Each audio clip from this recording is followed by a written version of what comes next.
पूजा plastic, container, मसाला box, tray, जग और strainer. स्वास्थ्य के लिए सुरक्षित टिकाऊ क्वालिटी के साथ पूजा प्लास्टिक आपके किचन का परफेक्ट पार्टनर। चुनाव के पहले फेज के लिए प्रचार अब थम चुका है, लेकिन आखिरी दिन दोनों तरफ से जमकर वार प्रचार हुआ। धुआंधार रैलियां की गईं। प्रधानमंत्री मोदी से लेकर केंद्रीय मंत्रियों तक ने जमकर पसीना बहाया। पीएम मोदी ने एनडीए की महिला कार्यकर्ताओं से संवाद किया तो राहुल ने पूर्णिया और बहादुरगंज में हुंकार भरी। दरभंगा में सीएम योगी उत्तर प्रदेश के रोड शो किए और महागठबंधन पर जमकर बरसे। तो मध्य प्रदेश के मुख्यमंत्री डॉक्टर मोहन यादव ने मधेपुरा में चुनाव प्रचार के फेज में कुछ नेताओं की भूमिका जो मध्य प्रदेश छत्तीसगढ़ के हैं प्रबल तौर पर, सशक्त तौर पर दिखाई पड़ी। हम सब जानते हैं, जब मैं आपके बीच में आया और मुझे मालूम पड़ा कि आपसे मिलने के लिए रास्ते खोद दिए, हेलीपैड खोद दिए, हमने क्या मर्जी आए जो करो, लेकिन अपने बीच में आने के लिए मैं जान की बाजी लगा करके भी आपके बीच आने को तैयार।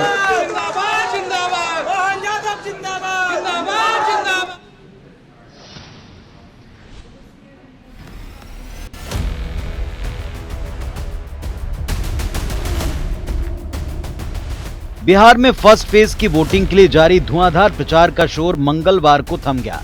अब बारी वोटर्स की, जो 6 नवंबर को वोट डालेंगे। पहले चरण में 18 जिलों की 121 विधानसभा सीटों के लिए 1314 प्रत्याशियों की किस्मत दांव पर है। पहले चरण में 3,75,13,302 मतदाता वोट करेंगे, जिनमें 1,98,35,325 पुरुष और 1,76,77,219 महिलाएं हैं, जबकि 758 थर्ड जेंडर मतदाता हैं।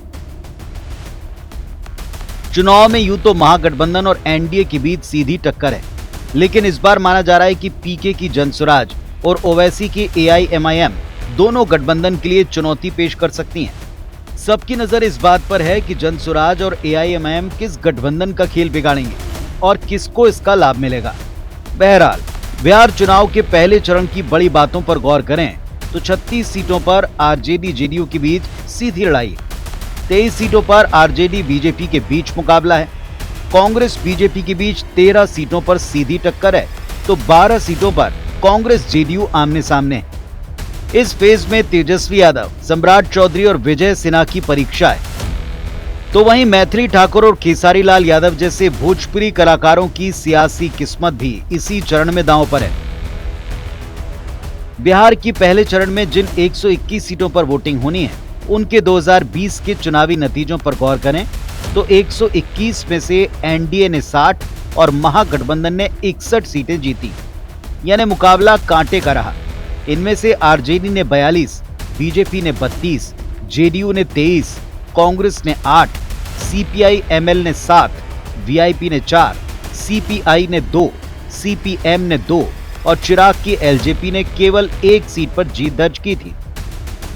चुनाव आयोग ने बिहार में विधानसभा चुनाव की तारीखों का ऐलान 6 अक्टूबर को किया। इसके बाद करीब महीने भर चले चुनावी घमासान में एसआईआर, वोट चोरी, पलायन, विदेशी घुसपैठ, बेरोजगारी, पेपर लीक, भ्रष्टाचार, विकास और लॉ एंड ऑर्डर जैसे मुद्दों की गूंज रही। अब गेंद वोटर्स के पाले में है। ये देखना दिलचस्प होगा कि बिहार की जनता 14 तारीख को किसे राज्य की कमान सौंपती है। Bureau report, IBC 24।